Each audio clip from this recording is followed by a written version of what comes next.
ಕರ್ನಾಟಕ ಪರೀಕ್ಷಾ ಪ್ರಾಧಿಕಾರ ನಡೆಸುವ ಪರೀಕ್ಷೆಗಳಿಗೆ ಈಗ 5 ಆಪ್ಷನ್ ಇರ್ತಾ ಇದೆ. Option A, B, C, D, E ಅಂತಂದು ನೀವು 5ನೇ ಆಪ್ಷನ್ ಅನ್ನ ಯಾವಾಗ ಚೂಸ್ ಮಾಡಬೇಕು, ಅದನ್ನ ಚೂಸ್ ಮಾಡದೇ ಇದ್ರೆ ಏನಾಗುತ್ತಾ, ಅದರ ಪರಿಣಾಮ ಏನು ಎಂಬುದನ್ನ ಈ ವಿಡಿಯೋದಲ್ಲಿ ಸವಿವರವಾಗಿ ನೋಡೋಣ. ಇದು ಒಂದು ಕರ್ನಾಟಕ ಪರೀಕ್ಷಾ ಪ್ರಾಧಿಕಾರ ನಡೆಸುವ ಒಂದು ಎಕ್ಸಾಮು. ವಿವಿಧ ಇಲಾಖೆ ಅಥವಾ ನಿಗಮ ಮಂಡಳಿಗಳ ಹುದ್ದೆಗಳಿಗೆ ಸ್ಪರ್ಧಾತ್ಮಕ ಪರೀಕ್ಷೆಯನ್ನ ನಡೆಸುವ ಸಂಬಂಧ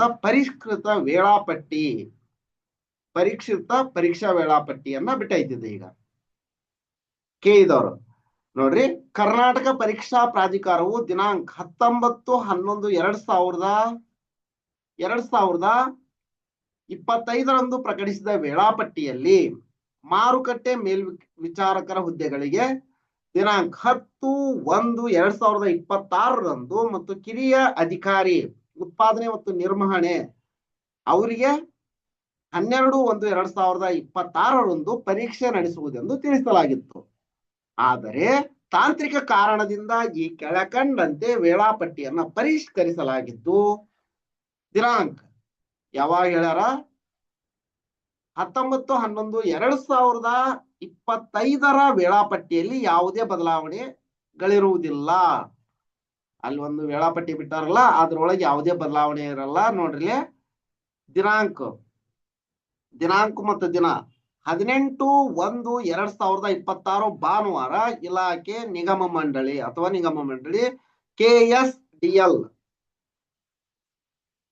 ನಿರ್ದಿಷ್ಟ ಪತ್ರಿಕೆ ಎಲ್ಲಿಯೇ 10:30 ರಿಂದ 12:30 ಇರುತ್ತಾ. ಗರಿಷ್ಠ ಅಂಕಗಳು 100.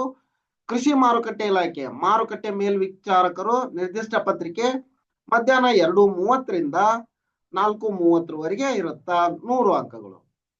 ಇದು ಎಷ್ಟು ಕಾಮನ್ ಆಯ್ತು. ಈಗ ಇಲ್ಲಿದೆ ನೋಡ್ರಿ, ಪರೀಕ್ಷಾ ಕೇಂದ್ರದಲ್ಲಿ ಪ್ರಿಸ್ಕಿಂಗ್ ಮತ್ತು ಮುಖಚಹರೆ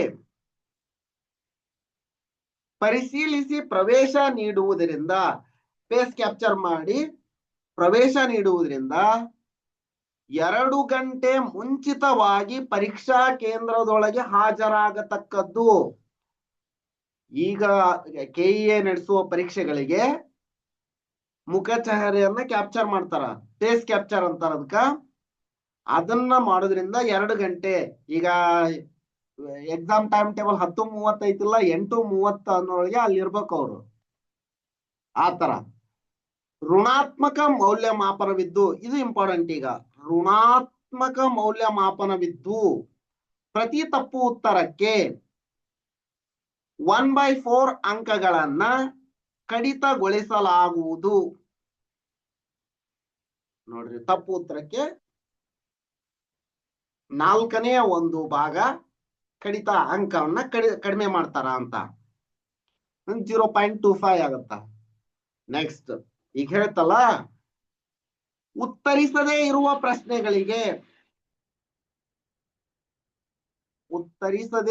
ಪ್ರಶ್ನೆಗಳಿಗೆ 5ನೇ ಆಯ್ಕೆ ಅಥವಾ ವೃತ್ತವನ್ನ ಶೇಡ್ ಮಾಡಲು ಕೊನೆಯ ಬೆಲ್ ಆದ ನಂತರ ಹೆಚ್ಚುವರಿಯಾಗಿ 5 ನಿಮಿಷಗಳನ್ನ ನೀಡಲಾಗುವುದು. ಅಂದ್ರ 12:30 ಬೆಲ್ ಆಗುತ್ತ. ಅವ್ರೆಷ್ಟು 12:30 ರಿಂದ 12:35 5ನೇ ಆಪ್ಷನ್ ಶೇಡ್ ಮಾಡಕ ಟೈಮ್ ಕೊಡ್ತಾರ. ಈಗ ನೀವು ಅದನ್ನ ಆಪ್ಷನ್ ಶೇಡ್ ಮಾಡದೇ ಇದ್ರ ನಿಮ್ಗೆ ಉತ್ತರ ಗೊತ್ತಿಲ್ಲ, ನೆಗೆಟಿವ್ ಮಾರ್ಕ್ಸ್ ಐತಿ ಅಂತ ಹಂಗ ಗ್ಯಾಪ್ ಬಿಟ್ಟಿರ್ತೀರಿ. ಶೇಡ್ ಮಾಡದೇ ಇದ್ರೆ ಏನಾಗುತ್ತಾ ನೋಡ್ರಿ, ಯಾವುದೇ ಆಯ್ಕೆಯನ್ನ ಅಥವಾ ವೃತ್ತವನ್ನ ಶೇಡ್ ಮಾಡದಿದ್ದರೆ ಪ್ರಶ್ನೆಗೆ 1/4 ಅಂಕಗಳನ್ನ ಕಡಿತಗೊಳಿಸಲಾಗುತ್ತದೆ.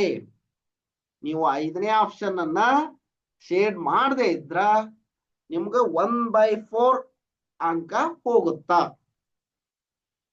ಇದು ಇಂಪಾರ್ಟೆಂಟ್. ಈಗ ನಿಮ್ಗೆ ಅಲ್ಲೇ 4:30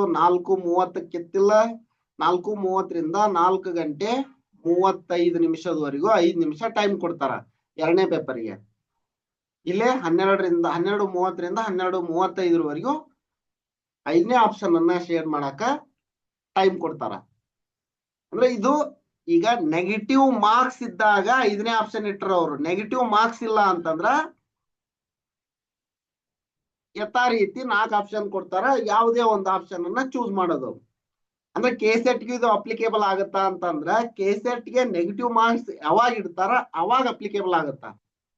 ಇಲ್ಲ ಅಂದ್ರ ಯಥಾ ರೀತಿಯಾಗಿ ಈಗ ಯಾವ ತರ ಎಕ್ಸಾಮ್ ನಡಿತೈತಿ ಅದೇ ರೀತಿ ಎಕ್ಸಾಮ್ ನಡಿತೈತಿ. ಅಂದ್ರ ಈಗ ಏಪ್ರಿಲ್ದೊಳಗೆ ಎಕ್ಸಾಮ್ ಮಾಡ್ತೀವಿ ಕೆಸೆಟ್ ಎಕ್ಸಾಮ್ ಅಂತ ಹೇಳ್ಯಾರ. ಮೇ ಬಿ ಏಪ್ರಿಲ್ದೊಳಗೆ ಮಾಡ್ಬೋದು ಅನ್ಸುತ್ತ. ಹಂಗಾಗಿ ಇದ್ರ ಬಗ್ಗೆ ನಿಮ್ಗೆ ಸ್ವಲ್ಪ ತಿಳುವಳಿಕೆ ಇರ್ಲಿ ಅಂತಂದು ಈ ವಿಡಿಯೋ ಮಾಡೈತಿ. ನಿಮ್ಗೆ 5ನೇ ಆಪ್ಷನ್ ಅಂದ್ರೆ ಏನು ಅಂತ ಗೊತ್ತಾಯ್ತು. ಅಂದ್ರ ನೆಗೆಟಿವ್ ಮಾರ್ಕ್ಸ್ ಇತ್ತು ಅಂತಂದ್ರ ಅದಕ್ಕ 1/4 ನೆಗೆಟಿವ್ ಅಂಕ ಇಟ್ಟಿರ್ತಾರ ಒಂದು ತಪ್ಪು ಪ್ರಶ್ನೆಗೆ. ನೀವು ನೆಗೆಟಿವ್ ಮಾರ್ಕ್ಸ್ ಬರುತ್ತಾ ಬಿಡು ಅಂತ ಅದನ್ನೇನಾರ ಹಂಗ ಬಿಟ್ಟಿದ್ರಿ ಖಾಲಿ ಬಿಟ್ಟಿದ್ರಿ ಅಂತಂದ್ರ ಅದಕ್ಕೆ 5ನೇ ಆಪ್ಷನ್ ಅನ್ನ ಚೂಸ್ ಮಾಡ್ಲೇಬೇಕು. ಚೂಸ್ ಮಾಡದೇ ಇದ್ರ ನಿಮ್ದು 1/4 ಅಂಕ ಹೋಗೇ ಹೋಗುತ್ತಾ. ಇದು ಒಂದು ತಿಳಿಯಬೇಕಾಗಿತ್ತು. ಇದಿಷ್ಟು ಮಾಹಿತಿ. ಈ ವಿಡಿಯೋ ನಿಮ್ಗೆ ಇಷ್ಟ ಆಗೈತೆ ಅನ್ಕೊಂತೀನಿ. ಇದೇ ರೀತಿ ನಾವು ಅಪ್ಲೋಡ್ ಮಾಡುವ ಎಲ್ಲ ವಿಡಿಯೋಗಳ ನೋಟಿಫಿಕೇಶನ್ ಪಡೆಯಲು ಬೆಲ್ ಐಕಾನ್ ಅನ್ನು ಒತ್ತಿ. ಧನ್ಯವಾದಗಳು.